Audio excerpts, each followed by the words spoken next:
Baik, kita mulai. Assalamualaikum warahmatullahi wabarakatuh. Waalaikumsalam warahmatullahi wabarakatuh. Selamat pagi semuanya. Ini merupakan pertemuan kedua di mata kuliah Bahasa Indonesia 2. Bahasa Indonesia aja ya. Di kelas-kelas, masih ingat kelas kemarin. Oke, hari ini kita sudah materi ya, karena minggu kemarin kita perkenalan sudah, materi belum, baru hari ini kita akan mulai materi yang awal-awal, jadi merasa gampang dipahami ya, tidak sesulit bahasa pemrograman yang kalian pelajari, jadi selama kalian memperhatikan apa yang Ibu jelaskan, insya Allah akan langsung paham. Gitu. Oke, di sini Ibu tidak mewajibkan untuk on-cam, ya, tidak apa-apa, karena memang Ibu sadar diri, Ibu ini rumahnya kan di dekat pegunungan, ya, jadi sinyalnya juga memang kurang bagus. Kalau misalkan semua on-cam, takutnya malah ada kendala untuk proses belajar mengajar kita. Jadi tidak apa-apa, dimatikan saja kameranya, tapi tolong jangan pergi dari hadapan kameranya, jadi tetap mendengarkan apa yang Ibu sampaikan. Nah, supaya Ibu tahu apakah orang yang ada atau tidak, biasanya Ibu lihat dari absensi. Nanti saat Ibu absensi, entah itu absensinya awal-awal atau di pertengahan atau di akhir, nanti kalau misalkan namanya tersebut langsung jawab, berarti memang ada. Kalau misalkan namanya tersebut tapi tidak menjawab, nah ini ada kemungkinan tapi tidak selalu sih, ada kemungkinan tidak mendengarkan gitu. Tapi makanya ada yang mau izin ke toilet atau izin kemana gitu ya, meninggalkan laptop maupun handphonenya saat Google Meet ini, bilang di fitur chat di sini ya. Di sini ada fitur chat, silahkan bilang bahwa misalkan Ibu saya izin, saya lihat Ibu saya izin kemana gitu. Jadi ketahuan saat nanti Ibu absensi, namanya disebut tidak ada jawaban, berarti memang sedang ke toilet, gitu ya. Tapi kalau tidak izin, tapi pas namanya tersebut tidak menjawab, jadi itu kan bingung. Takutnya nanti malah jadi alfa, gitu. Ya, dapat dipahami ya.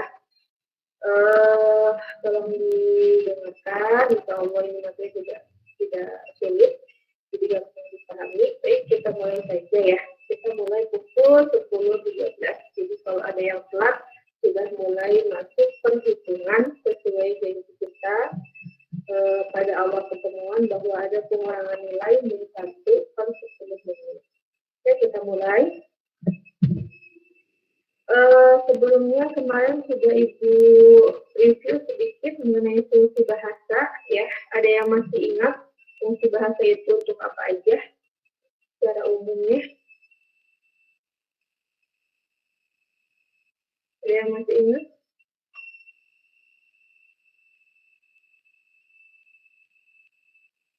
Sudah lupa apa? Jangan-jangan baru kemarin? Berkomunikasi, Bu. Oke, komunikasi. Ekspresi, Bu. Terus ekspresi, bagus. Apa lagi? Adaptasi. Ya, sip. Apa lagi? Kontrol sosial. Iya. Ya, bagus. Alhamdulillah ya, gampang ya. Gampang diingat. Ibu review sedikit ya, takutnya tadi cuma ada Rizka yang jawab. Untuk mengingatkan kembali di review sedikit untuk fungsi bahasa. Terlihat ya PPT-nya? Terlihat, Bu. Ya, kita mulai. Di sini Ibu review sedikit yang kemarin mengenai penambahan fungsi bahasa. Bahasa Indonesia itu adalah bahasa Melayu ya, sudah dijelaskan kemarin sebagai bahasa resmi Republik Indonesia dan bahasa pemersatu bangsa Indonesia. Nah, bahasa adalah sarana komunikasi tadi kita temunya ya, antar anggota masyarakat dalam menyampaikan ide dan perasaan secara lisan maupun tulis. Nah, dasar hukum bahasa Indonesia kuat ya. Bahasa Indonesia itu mempunyai dasar hukum sendiri, yaitu nomor 24 tahun 2009 tentang bendera, bahasa, lagu kebangsaan, dan lambang negara. Terus di sini ada fungsi, beberapa fungsi lain, yaitu yang pertama sebagai lambang kebanggaan, ya, kita punya bahasa sendiri. Terus yang kedua sebagai identitas nasional. Terus yang ketiga sebagai alat perhubungan dan pemersatu bangsa, di mana bangsa Indonesia itu masyarakatnya memang terdiri dari berbagai suku dan bahasa yang berbeda-beda. Jadi kita satukan, kita hubungkan dengan bahasa yang sama, yaitu bahasa Indonesia. Nah, ini yang kemarin harus diingat ya. 4, karena ini merupakan hasil rangkuman dari para ahli bahasa. Ada 4 fungsi bahasa, yaitu yang pertama sebagai tadi, alat untuk menyatakan ekspresi diri, alat komunikasi, integrasi dan adaptasi sosial, dan alat kontrol sosial. Nah, ini fungsi pertama adalah alat ekspresi diri, menyatakan sesuatu yang akan disampaikan oleh penulis atau pembicara sebagai eksistensi diri. Nah, jadi sebagai eksistensi diri gitu ya, sebagai ekspresi diri. Karena kita sebagai manusia pasti punya ekspresi diri, punya eksistensi diri gitu, yang disampaikan menggunakan bahasa. Untuk apa? Untuk menarik perhatian orang lain, untuk membebaskan diri dari tekanan, untuk melatih diri untuk menyampaikan ide, dan menunjukkan keberanian dalam menyampaikan ide. Kayak gitu ya. Jadi kalau kita punya ide kan lebih baik selalu senang diutarakan. Dengan apa? Ini saling berhubungan ya dengan komunikasi. Dengan maka dari itu fungsi yang kedua adalah untuk komunikasi. Ya. Terus yang ketiga juga sama masih berhubungan untuk adaptasi dan integrasi. Untuk adaptasi dengan orang lain perlu dengan adanya komunikasi gitu kan, dengan bahasa yang bisa dimengerti oleh banyak orang, yaitu bahasa Indonesia. Terus yang selanjutnya sebagai alat kontrol sosial untuk mengontrol supaya tidak menyeleweng gitu ya, tidak keluar aturan, Jadi perlu adanya kontrol sosial yang baik gitu ya, dengan bahasa yang baik juga agar dapat diterima dan dapat ditaati oleh seluruh lapisan masyarakat. Jadi bahasa sebagai alat kontrol sosial. Nah, untuk selanjutnya dalam konteks ilmiah nih, bahasa untuk apa aja? Untuk penulisan PI, skripsi, makalah, laporan praksi kerja gitu ya, studi tesis, disertasi dan lain-lain yang berbau ilmiah itu pasti menggunakan bahasa Indonesia yang baik dan baku gitu ya. Jadi kita bahas lagi lebih mendalam. Udah untuk materi transmisi lanjut ya. Nanti kalau ada pertanyaan boleh di akhir setelah Ibu selesai. Nah, ini materi yang kedua adalah mengenai ragam bahasa. Tadi fungsi bahasa, sekarang ragam bahasa. Dalam Kamus Besar Bahasa Indonesia atau KBBI, ragam bahasa diartikan sebagai variasi. Variasi bahasa menurut situasi pemakaiannya, topik yang dibicarakan, hubungan pembicara dan teman bicara, dan media pembicaraannya. Gitu ya, itu di KBBI. Nah, yang pertama ini berdasarkan pada situasi pemakaiannya. Ada 3 jenis, yaitu ada ragam bahasa formal, semi formal, dan non formal. Pasti pernah ya mendengar dan pasti sering juga harus bisa membedakan yang formal itu dalam situasi apa, semi formal situasi apa, non formal situasi apa gitu. Nah, di sini ragam bahasa formal memperhatikan beberapa kriteria agar bahasanya menjadi resmi, yaitu sebagai berikut. Kita fokus ke formal saja ya, karena memang yang digunakan untuk kita nanti ke depannya adalah yang formal. Jadi yang pertama adalah penggunaan fungsi-fungsi gramatikal secara konsisten dan eksplisit. Gitu ya, jadi titik koma, fungsi gramatikal gitu ya, titik koma, biasanya kalau tulis dan titik tulis. Harus konsisten dan eksplisit. Kalau misalkan kita menggunakan saya, terusnya gitu. Jangan saya terus aku gitu ya. Jadi tidak konsisten dan eksplisit, jelas gitu ya, dapat dipahami dengan cepat oleh orang lain. Terus yang kedua, penggunaan bentukan kata secara lengkap dan tidak disingkat. Nah, nanti saat menulis ilmiah itu sudah tidak diperbolehkan menggunakan penyingkatan kata. Jadi harus lengkap semuanya ya. Tidak seperti saat kita mengirim, contohnya ya, saat kita mengirim pesan, misalkan WhatsApp ke teman, itu kan biasanya supaya disingkat GG gitu. Nah, kalau misalkan untuk ilmiah, untuk yang sifatnya resmi tidak boleh disingkat, berarti harus lengkap GANG gitu ya, contohnya. Yang ketiga, penggunaan imbuhan atau aplikasi secara eksplisit dan konsisten. Nah, ini juga sama. Kalau misalkan dalam satu kalimat itu ada kata yang berimbuhan.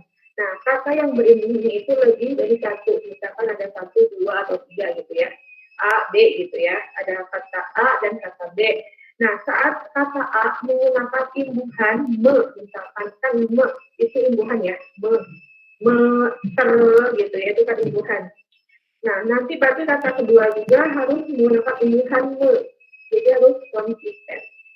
Kita lihat kalimat baca lebih detail, apakah ada kata yang menggunakan imbuhan lebih dari 1 gitu ya. Kalau misalkan ada 2, berarti si imbuhan pertama dan imbuhan yang kedua harus sama gitu, konsisten. Selanjutnya yang keempat, penggunaan ejaan yang baku pada ragam bahasa tulis dan lafal yang baku pada ragam bahasa lisan. Tapi kita di sini lebih fokus ke tulis tentunya ya, karena makalah, PI, skripsi itu tulis yang sering dikoreksi. Kalau dari segi lafal memang harus formal juga, harus sopan, intinya harus sopan, formal, tapi kan kadang kalau misalkan sudah lisan itu agak sulit sekali ya untuk formal banget gitu. Jadi ya mungkin tidak terlalu selama masih wajar, kata-katanya tidak gaul gitu ya, itu masih bisa diterima biasanya. Tapi kalau tulis salah titik aja itu udah dikoreksi gitu ya. Jadi kita lebih fokus ke tulis. Nah, di sini ada berdasarkan kriteria ragam bahasa tadi, kan ada formal, semi formal, dan non formal. Perbedaan antara ketiga hal tersebut ini dibedakan dalam hal berikut. Yang pertama adalah pokok masalah yang akan dibahas, gitu ya. Biasanya yang formal itu masalah-masalah yang fenomenal, fenomenalnya memang apa namanya yang serius gitu ya, yang penting, menyangkut banyak orang gitu, itu kan biasanya formal gitu serius.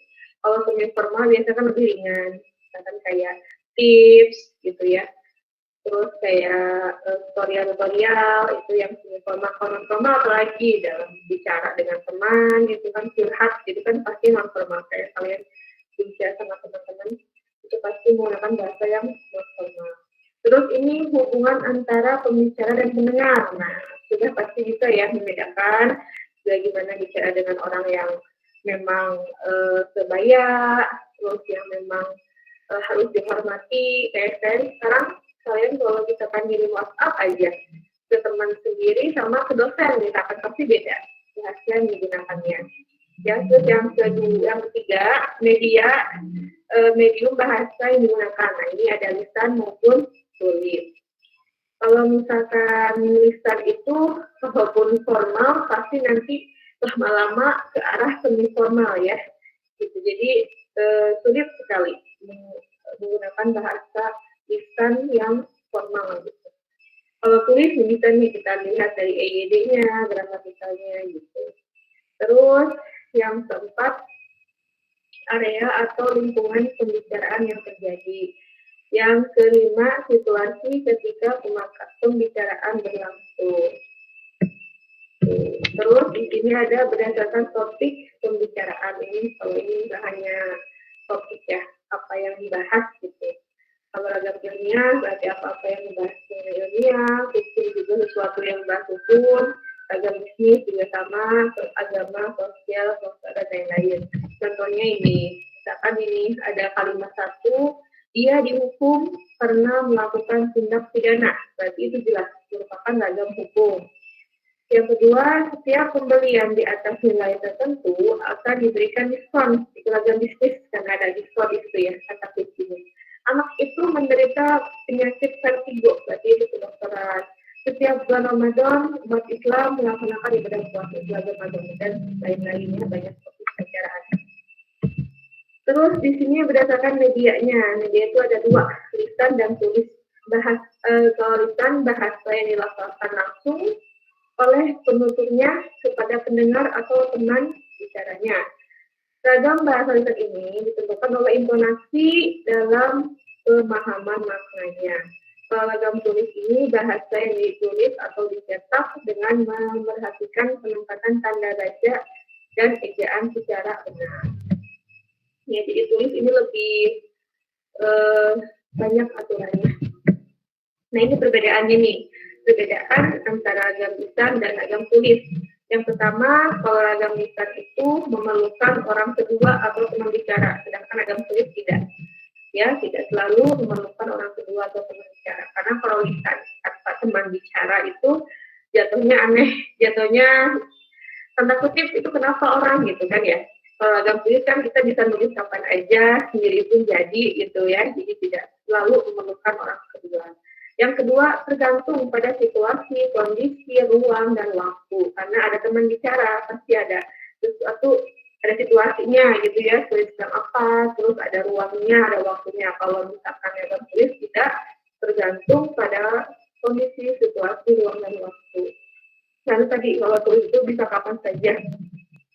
Ya, kapan saja kita mau nulis, silahkan tulis gitu. Kan kalau yang tulisan harus ada teman bicara tadi. Yang ketiga, tidak harus memerhatikan unsur gramatikal, hanya perlu intonasi serta bahasa tubuh kalau lisan. Tidak harus, misalkan kita berbicara, memang di tulisnya itu ada titik gitu ya, tapi kita tidak harus ada jeda yang selalu, oh titik itu artinya ada jeda, misalkan gitu ya. Tapi kita tidak harus membuat jeda yang berlebihan gitu ya. Yang ketiga, kalau ragam tulis itu harus memperhatikan unsur gramatikal supaya jelas mana titik komanya di mana. Oh, sampai sini kalimatnya banyak titik. oh masih tidak gitu, berarti koma gitu ya. Oke, lanjut ya. Yang keempat, ini berlangsung cepat, sedangkan tulis berlangsung lambat. Jelas ya, saat kita bicara satu kata aja bisa cepat gitu ya. Kayak misalkan ibu bilang cepat aja cepat. Sedangkan kalau tulis harus ditulis per huruf C, P gitu ya, C, E, P gitu, jadi lama. Kalau tulis.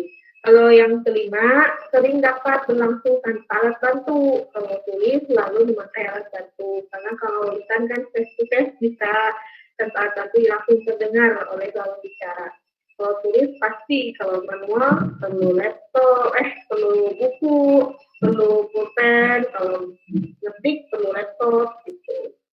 Yang keenam, kesalahan dapat langsung dikoreksi.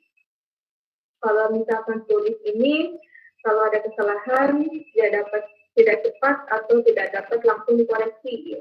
Ya, karena contoh ini ya, contoh misalkan dalam sebuah redaksi gitu ya, dalam sebuah pemberitaan, lisan dan tulis. Kalau lisan, contohnya kita kan sedang membawakan acara berita. Itu ada kesalahan. Nah, beliau bisa langsung bilang maaf gitu ya, maksud saya, langsung bisa dikoreksi. Kalau tulis, contohnya misalkan koran, ada kesalahan ketik, terus diterbitkan. Kalau misalkan ada koreksi, ada pembenaran, harus menunggu terbitan berikutnya. Kayak gitu contohnya ya. Jadi kalau misalkan lisan itu cepat dikoreksi, kalau tulis itu lambat dikoreksi. Terus yang ketujuh, dapat dibantu dengan gerak tubuh dan mimik wajah serta intonasi. Ya, kalau lisan marah bisa dengan nadanya lebih besar, raut mukanya bisa dengan merah, misalkan bisa merah karena marah. Terus yang ketujuh, untuk tulis tidak dapat dibantu dengan gerak tubuh dan mimik muka, jelasnya karena ketikan. Hanya dibantu dengan tanda baca tadi, makanya harus paham tanda baca dalam ragam tulis. Mana nih saatnya digunakan tanda baca. Oke, kalau misalkan untuk perbedaan hanya ini ya, sampai 7. Selanjutnya ragam bahasa ilmiah. Ini yang perlu dipahami secara mendalam. Bagaimana ragam bahasa ilmiah itu digunakan. Karena nanti saat menulis yang kita gunakan adalah ragam bahasa ilmiah. Yang pertama, bahasa Indonesia yang digunakan itu adalah ragam bahasa yang baku. Gitu ya, nanti kita belajar bahasa baku di materi EYD. Terus penggunaan kalimat efektif. Intinya sih kalau efektif itu kan agar langsung dipahami. Tapi nanti juga kita belajar mengenai kalimat efektif pada bab itu sendiri ya. Seperti apa sih kalimat efektif itu? Apa aja yang harus ada dalam kalimat efektif kayak gitu ya. Misalkan nanti itu dibagi sendiri di pertemuan berikutnya. Terus menghindari bentuk bahasa yang bermakna ganda. Itu ya, jadi kalau misalkan kalian nulis ilmiah, jangan menggunakan bahasa-bahasa yang bermakna ganda, yang mempunyai, kalau kata bahasa kita itu ambigu gitu ya, nggak jelas maksudnya apa, maknanya kemana. Jadi contoh dalam segi kata, misalkan kata meresapi aja, kata meresapi aja itu udah bermaknanya lebih dari satu ya, bisa meresapi itu menghayati sesuatu, bisa juga memanah sesuatu. Atau yang lain, contoh lain memberitahu, misalkan memberitahu itu bisa diartikan memberikan informasi, bisa juga diartikan kita memberi makanan berupa tahu. Nah, hindari kata-kata yang seperti itu, apalagi kalimat, jangan ya. Jadi cari kata-kata per kalimat itu dibaca secara detail, apakah ada kata yang bermakna ganda nih atau tidak jelas maknanya, nah itu harus diganti gitu ya. Yang keempat, penggunaan kata dan istilah yang bermakna lugas dan menghindari pemakaian kata dan istilah yang bermakna kias ya. Jadi bertele-tele, berbelit-belit, penuh dengan kiasan-kiasan gitu ya. Biasanya kan kalau kiasan itu digunakan untuk puisi ya. Mau bilang bahwa dia cantik aja pasti dengan bahasa-bahasa yang wajahmu seindah rembulan gitu ya. Itu kan berbelit-belit dan terlalu panjang gitu. Kalau ilmiah tidak, jangan menggunakan kata seperti itu. To the point. To the point jadi langsung ke intinya. Cantik ya bilang cantik, misalkan. Salah yang bilang salah. Ya. Terus yang kelima, menghindari penonjolan persona dengan tujuan menjaga objektivitas isi penulis, isi tulisan. Jadi isinya itu tidak boleh ada pendapat pribadi. Meskipun nanti hasil dari penelitian kalian, hasil dari tulisan kalian ini berbeda dengan pendapat pribadi kalian, itu pendapat pribadi harus disingkirkan dulu. Yang kalian tulis adalah hasil dari lapangan, hasil dari hasil analisis. Jadi apapun yang kalian tulis per paragrafnya itu harus ada sumbernya. Sumbernya dari mana ini? Dan sumbernya pun harus jelas, bisa dari buku, jurnal, maupun internet. Nah, kalau di internet harus hati-hati, karena di internet banyak sumber yang tidak valid ya, maksudnya kurang pas untuk dijadikan ilmiah, seperti dari blog gitu kan biasanya tidak boleh.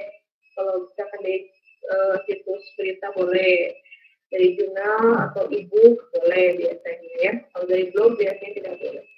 Itu ya intinya harus menjaga subjektivitasnya. Gitu. Jadi jangan isinya itu jangan berupa pendapat-pendapat. Gitu. Apapun yang kalian temukan di buku, yang temukan kalian di lapangan itu tulis. Ya, yang keenam, adanya keselarasan dan keruntuhan antar proposisi dan antar alinea. Jadi antar alinea itu harus selaras, gitu, harus selaras, harus nyambung, harus lucu, jangan loncat-loncat. Misal kalian ingin membahas mengenai Marx, gitu ya.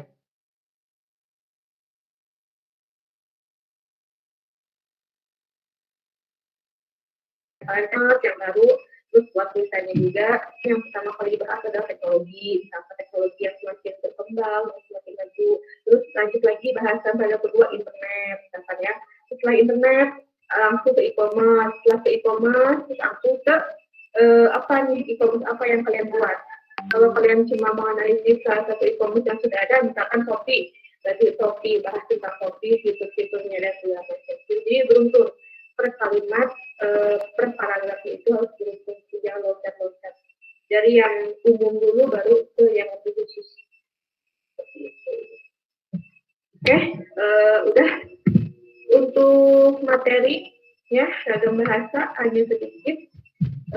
Mudah-mudahan dapat dipahami, tapi kalau misalkan ada yang masih belum paham atau ada yang ingin tanyakan, silakan. Untuk ragam bahasa. Jadi kalau fungsi sudah jelas ya, 4 tadi. Kalau fungsi itu yang harus selalu diingat, komunikasi, ekspresi diri, kontrol sosial, dan adaptasi. Kalau ragam bahasa tadi ingat ada formal, semi formal, dan non formal.